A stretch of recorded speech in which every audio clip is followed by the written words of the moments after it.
go up there and get you 5 bonus points. Mark already has his. Dale Earnhardt and Johnny Benson running side by side. So are Terry Labonte and Michael Waltrip. Not anymore. Labonte goes ahead of Waltrip, but side by side battle between Earnhardt and Benson continues. And go ahead, BP. Jeff Burton goes to the lead. What were you going to say? Jeff Burton goes for the lead. All right.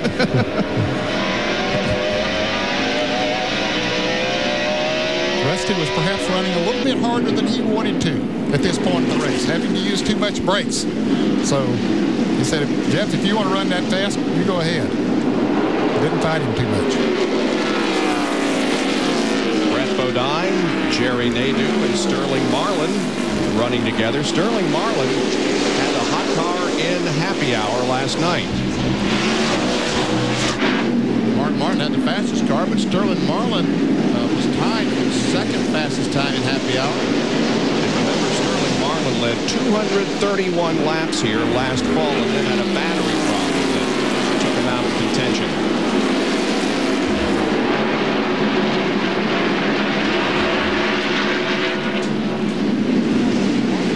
Brett Bodine started 14th, is already up in the top 10. He's running 9th at the moment.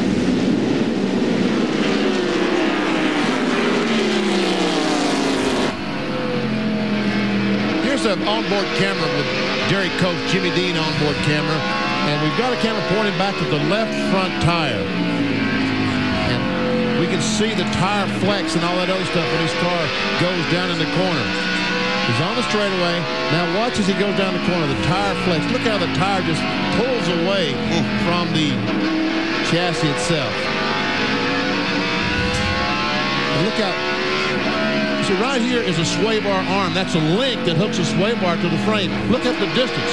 Look at the distance between the two. Now when he gets to the straightaway, that distance just completely goes away. That's how much flex we're talking about in the tire itself. And you see the tire wobbling, the sidewall wobbling. That's because it only has about 12, 15 pounds of air in that tire. They run just enough tire, just enough air pressure in the tire to keep the tire glued against the wheel.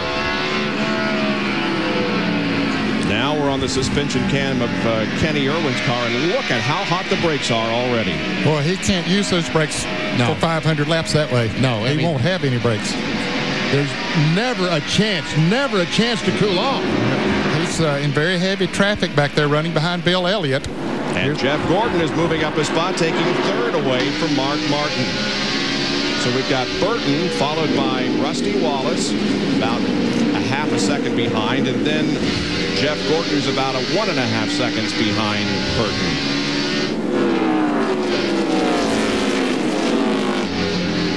"34 laps have been completed. If we continue to go green for a while here, it's going to be about 100 laps before we have the first series of pit stops, which could be very interesting. Right now is Jeff Burton down in front at Martinsville.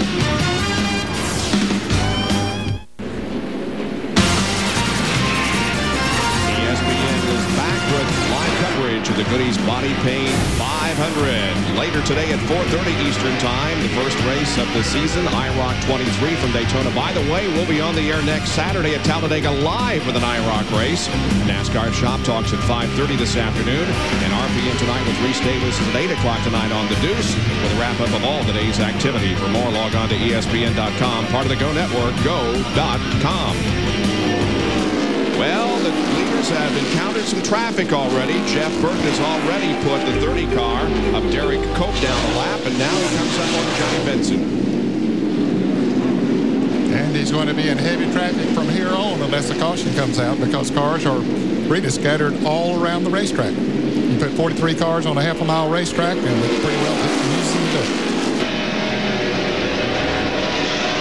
This is on board with second place Rusty Wallace. Trying to get by Johnny Benson. Meanwhile, this traffic has allowed the 24 of Jeff Gordon to catch up. And we go back to John Andretti and Ward Burton running side by side. Battle back to the 19th and 20th position, along with Robert Presley and Mike Skinner. John Andretti was the only driver to lead both races here at Martinsville last year.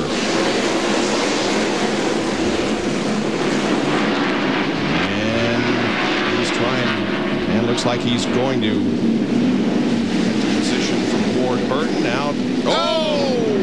And around goes Andretti, and no caution yet. And here comes the leader off the second corner, and John cannot get the car righted. Right in front of the other second, third, fourth, and fifth. Right in front of Mark Martin. Rusty Wallace had to take evasive action. As a matter of fact, Rusty lost 3 or 4 seconds to Jeff Burton, the leader. So that puts John Andretti a lap down. Here's what happened over in turn number 2.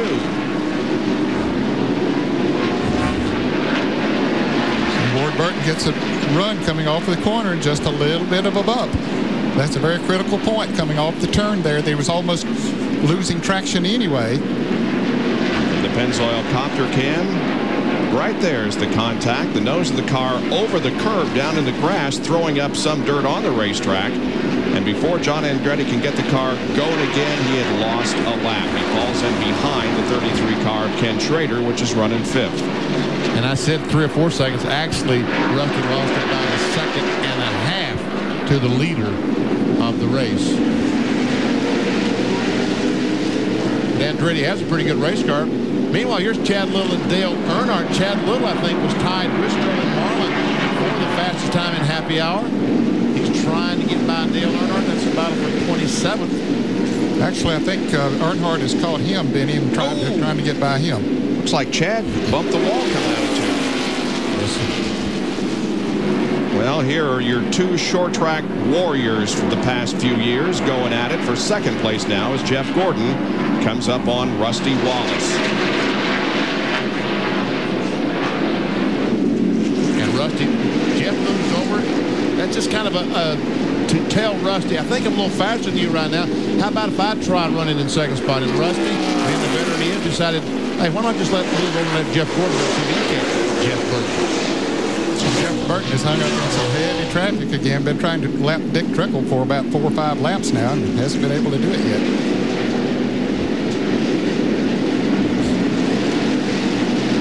Gordon less than a second behind Jeff Burton. Yeah, but that'll change. He's going to be a car length behind him when you get back to the start-finish line, Bob. See, right there, he's caught him. Gordon is caught up in some heavy traffic. Still trying to put Dick Trickle a lap down. Might have it now. Yep. Now we'll be coming up on Steve Park. And this is a familiar sight. Remember last week at Bristol, Steve Park just put up a gallant fight to stay on the lead lap for many, many laps. Now, Jeff Burton will have to use up more of his car right here than he would like to in this heavy traffic. When he was out front there and no cars in front of him, he could back off and not use his brakes. But now he has to use more of those brakes in this heavy traffic.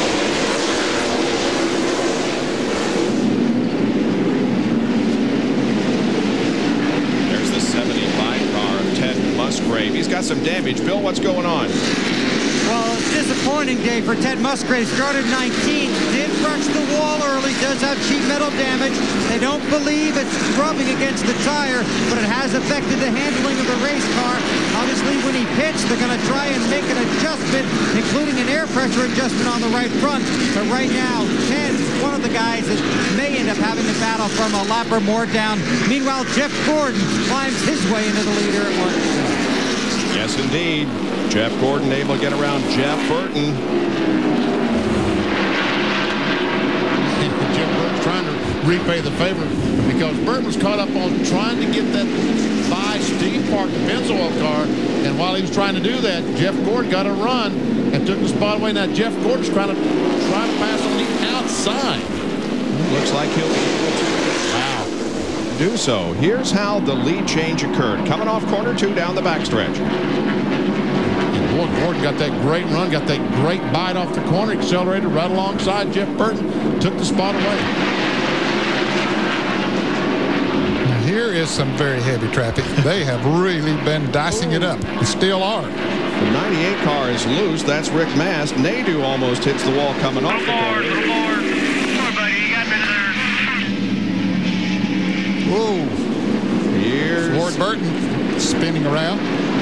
Here's a replay of the near crash just a couple of laps ago as Rick Mast got into the back of Jerry Nadeau, and now we have live a caution out for the spin involving Ward Burton. And John Andretti is trying his best to get that lap back and could not quite catch up. Even drove through the grass trying to catch Jeff Gordon. It was close, but he didn't make it. Now with 62 laps completed, we may see some pit stops here, huh? I would say so, yes. But this time by, the pit road is closed. Now remember, they enter the pits right here at the end of the backstretch, and the red flag waving there indicates it is closed. Next time around, it will be open, and we'll see what happens in this new pit road. Now here's the Ward Burton spin up in turn 4. He goes around, and Mike Skinner just barely gets by Jeffrey Bodine. There we see it. Now the leaders are going to come into this picture pretty soon as all these guys are trying to hustle back. And look at Ward just spins out right in front of the leader. And John Andretti down on the grass along with Steve Park. Both of them trying desperately to get back on the lead lap, but didn't quite work. Kevin LePage was smoking before this incident occurred. John Kernan. The hood is up on the 16 car. Tommy Morgan and the crew looking under the hood. What they think is it's a loose oil line, so they're going to try and tighten that up and hope it solves the oil leak. The oil leaking from a loose line onto the header pipes and causing the smoke. Now pits are open. Now all this long pit road. You see Jeff Gordon coming around the pace car on the racetrack, but they cannot pass the pace car. All those cars on the racetrack are lapped down.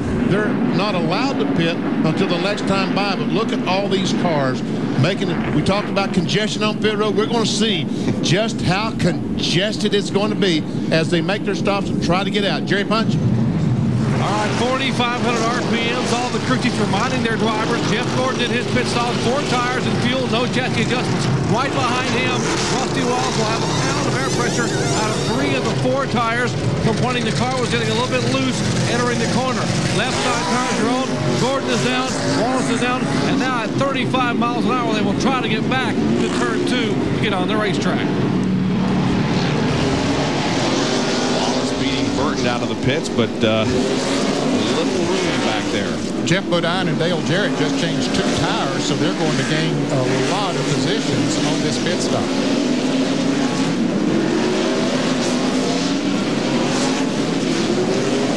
The procession out of the pits. And the first go round, well, looks like Terry Labonte's going to have to come back in. Oh, boy, that hurts. He'll have to be at the end of the line. John Kernan? And because they left that in, they bring him in. Hey, might as well change left side tires. They had only changed right side tires before that. Dale Jarrett, also one of the drivers who took on only right side tires, as did Jeffrey Bodine. So caution number 2 is out here at Martinsville, with the leader being shown as Ricky Craven. Jeff Gordon is second, followed by Wallace, Burton, and Martin. We're back to racing here at Martinsville. When we went to break, Ricky Craven was shown as the leader. He had not pitted. He has pitted, and now Jeff Gordon is up front once again, with Wallace second and Jeff Burton in 3rd position. Here's our Coke pit summary showing you where the drivers were before they went in and where they came out. Rusty Wallace gained a position. Burton lost one. Mark Martin stayed the same. Here on the second page, look at this. Jeffrey Bodine from 20th to 8th. Dale Jarrett from 21st to 9th. I think Ned Jarrett explained that just before we went to break, that these fellas changed right side tires and gained 20 positions by doing that. And Bill Elliott comes in for an unscheduled pit stop, and this is what we talked about earlier. When you make one of these green flag pit stops, boy, you're going to lose a lot of laps. Yeah, it's going to be very expensive. Get into his pit. He's 1 lap down now as he leaves. Thought he had a right rear going down, so he has to come in and get it changed. But here comes the field off the 4th corner, and Bill has to drive clear around to the exit of turn number 2 before he can get back on the racetrack. There he is, but the field at full speed puts him a couple of laps down. And we got a spin. Jerry Nadeau up in turn 2.